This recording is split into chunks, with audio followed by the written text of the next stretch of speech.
Then there is another statement which talks about individuality. He says, my individuality is what makes me different from others.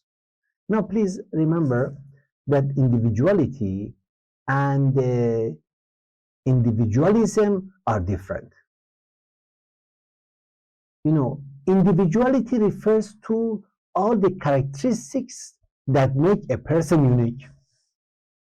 Suppose you may be a wonderful, writer.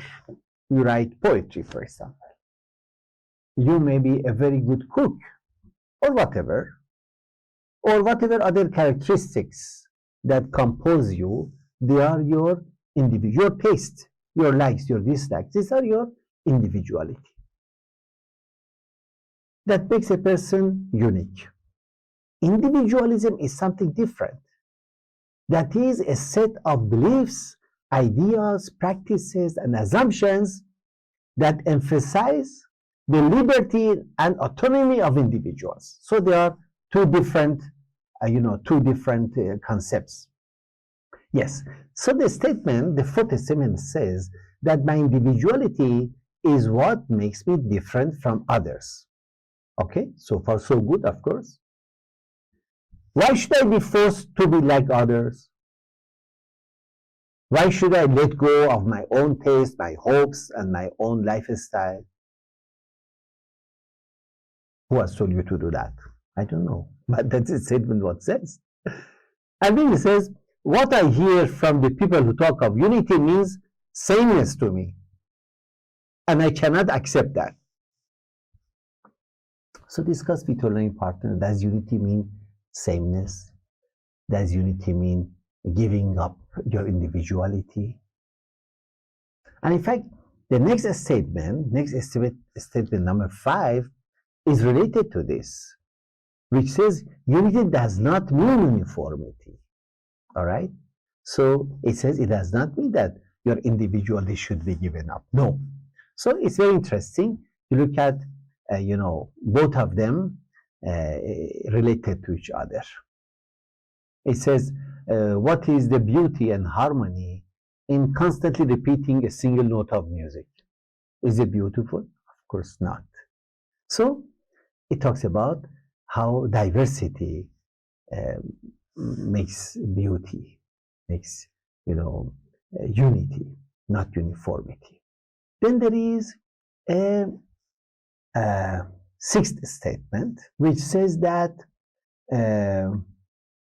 it is foolish to think that human beings should deal with one another according to their selfish desires and passions. Maybe you agree with this. I don't know. You have to discuss it. And then when we look at the condition of society today and what has happened to the environment, natural environment, we realize that individualism is not controlled. You see now, individuality is wonderful. Here it says individualism has brought about so much of suffering to the world and to the environment. So if you agree with this, discuss it. It can only lead to disaster. Individualism can only lead to disaster. The entire creation is connected together.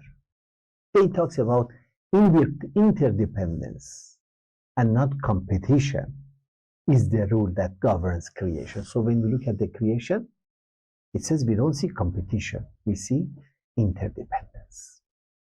And if we don't realize the blessing of interconnectedness, civilization will perish. Discuss it, please. There's a seventh statement, again related to this. Again, you may agree with it or may not agree, because statement 7 and 8, both of them relate to each other, which is about competition versus cooperation. I suggest you read 7, you read 8 also, then you discuss both of them and see really which one makes sense to you and what should be the conclusion of the 7th and the 8th. There is then a 9th statement which says the human body is the most advanced of all organisms. Well, we all agree. our human body is, among all the organisms, is the most advanced. And complex powers that exist in the world of creation, the most complex powers are in human beings. The most advanced organisms are the human beings.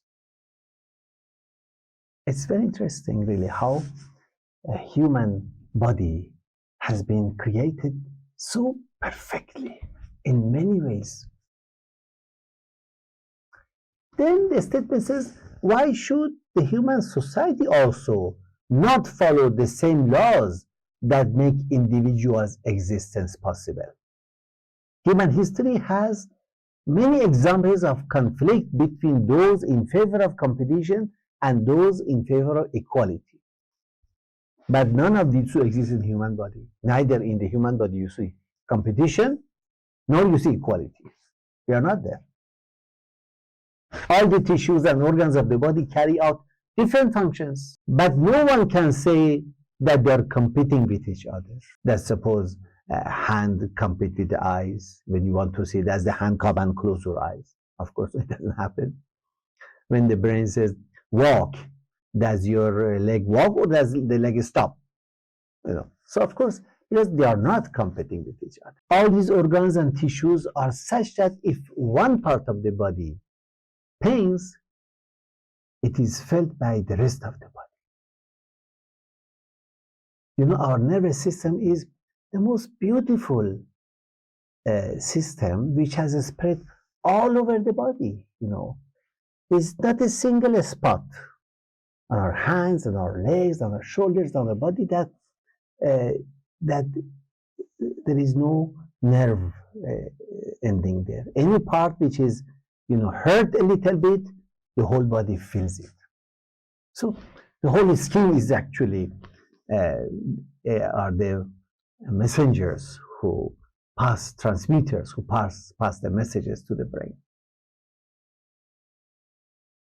So this law that operates in the human body is the law of interconnectedness. We said before about interdependence, now we talk about interconnectedness of mutual help and cooperation. So the same law should also operate in the human society. Otherwise, with the instruments of war that we now have it everywhere, mankind can just end its existence on earth. All right, to end this session, there is a game, very interesting game called adjective game that relates to the theme of this session, which is about unity building. So please play that game with your family members, maybe, or with a group of your co-learners. And then you also process the experience. There are some questions given there that you process the experience. You can have as many as 10, 15 people playing this game. And then there is an artistic activity about the incredible India. So carry out that also. Thank you very much.